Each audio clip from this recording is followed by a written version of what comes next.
Oh yeah, it's double organic.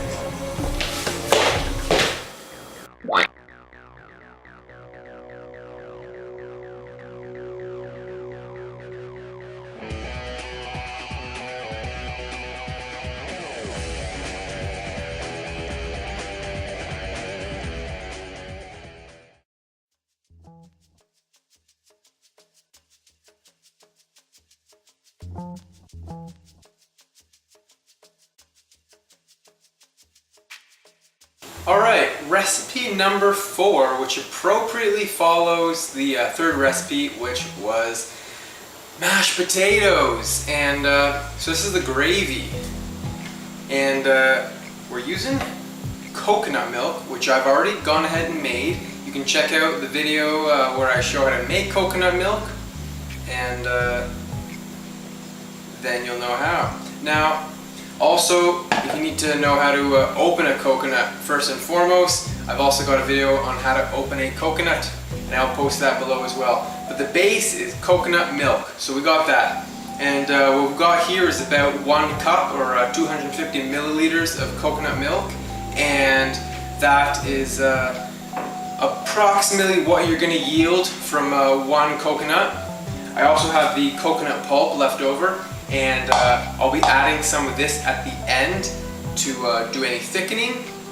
But what we have to add first is, well, of course, our spices. So we have some poultry spice, which is just a blend of parsley and black pepper and sage and just a lot of different spices like that.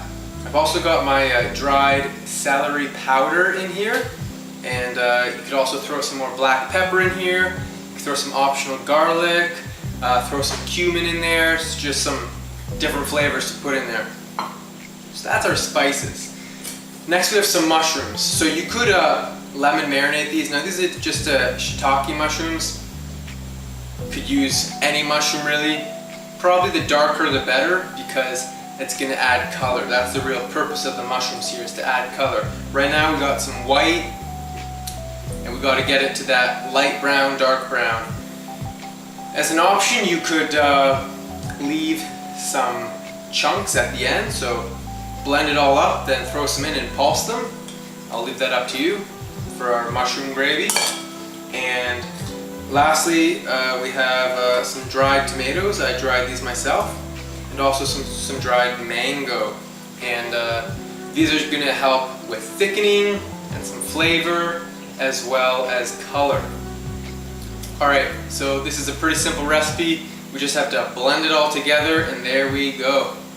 So off to the blending station. Alright, so here we are. First thing we're going to add is some of the mushrooms, sun-dried tomato, and some of the mango, and get that blending. We'll throw our spices in, and make sure we season it slowly. We don't want to be throwing too much stuff in at once. We'll start by blending this.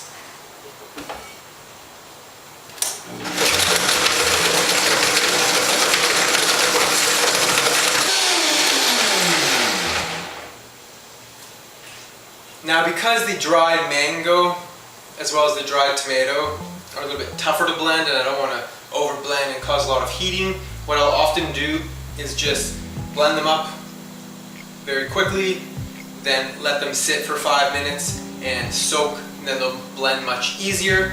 And then this way I'm not soaking them in water and then sort of losing a lot of their flavor in the water, and then putting the soaked contents into a blender. Okay, so the first stage of blending is done. I've done my taste test.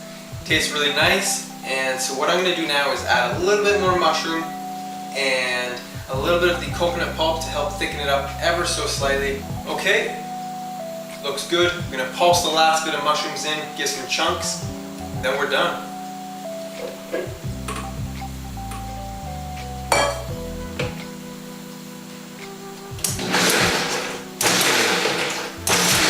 Alright, so we're all done.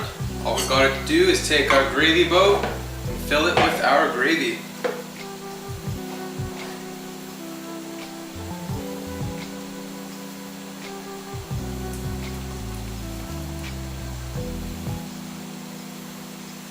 One final thing to say is that if your gravy is a little bit thin, pulsing up the mushrooms into it at the end is going to help thicken it up much more so than blending more mushrooms in, because those mushrooms are going to absorb a lot of that excess liquid, and then you're going to get a nice thick gravy at the end.